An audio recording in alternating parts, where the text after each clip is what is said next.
ગામડાના છોકરા ભણવા ના જાય ત્યારે તેમના બાપા પેલું પતિંગ થડે ને પેલો કાળો ચીન થડારો આજ તો ભણવા આવું નહીં કે આખો દાડો પતિંગ લૂંટવા દે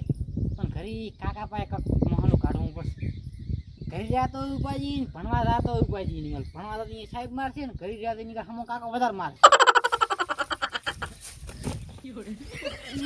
બાપા રે બૈલા કાકો ખાબુ હારું રાઈડ કરશે કાકા પાસે કક મહાલું કાઢીને કાકા છોડું ભણાઈ ગયું આજ તો કું મારું હારું શું મહાલું કાઢીશ હા એમ કો કાકા આજ તો મારા હારા રાડા સાથે ત્રણ તો પેન્ટ બદલાઈ રહ્યો છું હવે મનથી ટકરા લઈને નથી મહાલું કાઢું હવે અમારે તો જિંદગી હે કાશું મટશે નહીં છોકરા ભણી ગણી કોક થઈ ગયો તો સારો તો ઢીઠો જમી છે શું ખાશે દાવડો કેમ બટી નિહાલે નહીં ગયો કાકા તો ઠીક નહીં મન શું છો બટી રહેશો કે નહીં કાકા તો નહેરે હું નહીં દઉં કેમ નહીં જાય કાકા મારું બધું થોડુંક ઠીક નહીં દાડા ને એવું બધું શું છે આજ તો હું રહેવાય શું કીધું દાડા છે કાકા દાડા એટલે ભણો ભણો એટલે અમે તો અભણ અમને તો અમારા બાપે ભણાયા નહીં એટલે અભણ રહી ગયા હજી સુધી અફસોસ થાય છે તમે ભણો પરા ભણો 5 ચોપડી તો ભણો એટલે આ એસટી ને બોર્ડ તો મોસો ક્યાંય ઘર બારી ની નેહરી કોઈ લે હવે તમને પરમાન ભણો ભણો જા બેટી નેહાલે જા ભણો કાકા કાયમ તો નહેલે જશે ને આજ તો દાડા ને એવું એટલે મેં રહેવા આવેલું ભણવા જા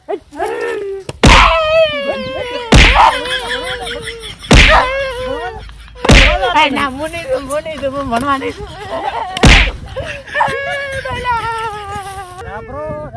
લે બેટી રૂપિયો આલું લે ભણવા જા પર ના કાકા હું નીધું તેજી મારબી આ તારા ધણીને સમજાય હું ભણવા નીધું આજ તાર બીએ તો તને માથે જ ચડાયો છે તું ભણીશ ની તો લે 5 ચોપડી તો ભણી લે આ ભણવા એમ તો ની મોને મારો હાર તારી માહિત કરે ચડાયો એમ તો ભણવાની આખો દાડો કરી રખડે છે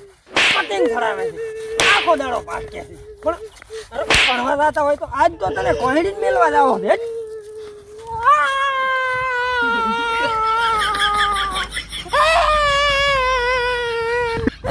નીધું હારા ભણવા નીધું મારી નાખે તોય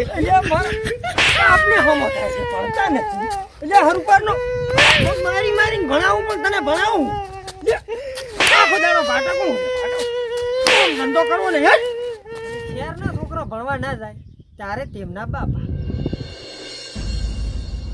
એકચ્યુઅલી આજ સાહેબે લેશન આલે તું એકચ્યુઅલી કર્યું નહીં ને યાર આ લખવાનું હખવાનું કોણે શિખર કાઢ્યું હવે મોહલું કાઢવું પડે મારા પપ્પા પાસે કે મને આજ તો યાર પેટમાં દુખી યાર હું પપ્પા આજ તો સ્કૂલે નહીં જાઉં એવું મોહલું કાઢવું પડશે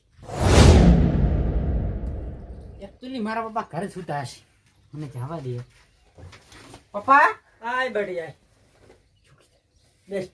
બેસ કેમ બેટી સ્કૂલે નહીં ગયો કેમ આયા આવું પડ્યું પપ્પા તાવ આવે છે ને એકચ્યુઅલી પેટમાં દુખે છે આજ તો હું સ્કૂલે નહીં જાઉં દવાખાને જાવું છે બેટા ના દવાખાને તો નથી જાઉં પપ્પા હા તો જા ઘરે જઈને આરામ કર હા કાલે સાંજે હું સાહેબને કહી દઉં તો ફોન કરીને ઓકે સાહેબ તમે કહી દેજો હા સાહેબ કાંતિ આજે સ્કૂલે નહીં આવે એની તબિયત સારી નથી હા કાલેથી આવી જશે ગામડાના છોકરાને વેકેશન પડે ત્યારે તેમના બાપા હવે તો ઉતરીને રજાઈ પડી ગઈ છે અને પતિને સગાવશે મજા કરશે મને મહિનો ઘરી મચકો કારેલું કાકા શું છે નબળા કાકા શું છે રજાઈ પડી ગઈ મારતો ઉતરીંગ ની તો દશા છે ને દમ તો મારો 3 દાડા તો આકા પાપડ આવશે કાકા શું છે આપણે કાળી બજારમાં આવવાનું છે બજારમાં શું મોટી કઢાવા આવી છે એટલે આ મારે ઢેરો પવરાવાનો મોટો બધો કાસ વાળો અડે હાલવા આવ્યો એટલે હવે ઓલા ગોદડા વાંધવાના દોયડા પીડ્યા છે ઘરી કઈ ખર્ચા કરવા નહીં એનાથી છડાવી દી લૂટીને છડાવી દી તું ઠોચીના મુતન કેટલી દનો પતંગ લાવી તો કોઈ દાડો સકાવતો છે જ નહીં આખો દાડો ભોંડો લઈને દોડતો હોય છે નથી લાવવા ખજ કાકા પોરા બે દોડે નો પોરો લાવ્યો હું આપણે કોમ ના આવી ગયો એમ ભેગા કરવાના સકા ના કરવાનું હોય ઈ કોઈ કરવું નહીં લે તું હેડે શોર રજાવી પડી લે આ ક્ષેત્રમાં ઈડા ભજાય છે કે નહીં આ ખોળ લેરો ઈડે મેં જે દક્તર બક્તર રજા એમ પતંગ કઈ ચડાવવાની ધંધા કરો ધંધા અમાર તો એની મગલ એકલી બળતરાઈ છે એની માં ઘરે આવે તો દુઃખ ને નહેલ માં આવે તો દુઃખ ની મગલ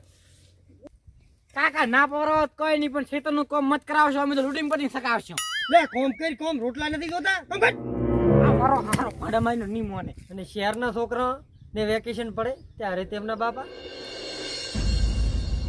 ઉત્તરાયણના 3 દિવસ ત્યાં માટે વેકેશન પડી ગયા છે. હું મારા પપ્પાને વાત કરું ને, એટલે તો મારે એવું છે કે મારી મમ્માને ત્યાં પતંગ ચકા જવું છે. ચલો હું મારા પપ્પાને વાત કરું, મારા મમ્મીની વાત કરું, શું કહે મને. પેલી મારા પપ્પા સામે જ આવે, ચલો વાત કરી લઉં. જય શ્રી કૃષ્ણ પપ્પા. હા જય શ્રી કૃષ્ણ બેટા. પપ્પા મારે વેકેશન પડી ગયા છે. વેકેશન પડી છે બેટા? હોય તો ક્યાં જવું છે તારે બેટા? મારે પપ્પા સુરત જવું છે પતંગ ઉડાડવા માટે. સુરત જવું છે બેટા? અને તમે ક્યાં જાઓ છો તારે? હું બેટા બજાર જાઉં છું. એવું છે એમ ને? તારે કે લાવવું છે? મારે પપ્પા કાંઈ નહીં લાવું. હા તો બેટા હું તારા મામાને ફોન કરું છું, તને લેવા આવે છે. હા મારા બજારમાં થોડું કામ છે હો બેટા. મામા ઘરે છે ને? હા ઘરે છે.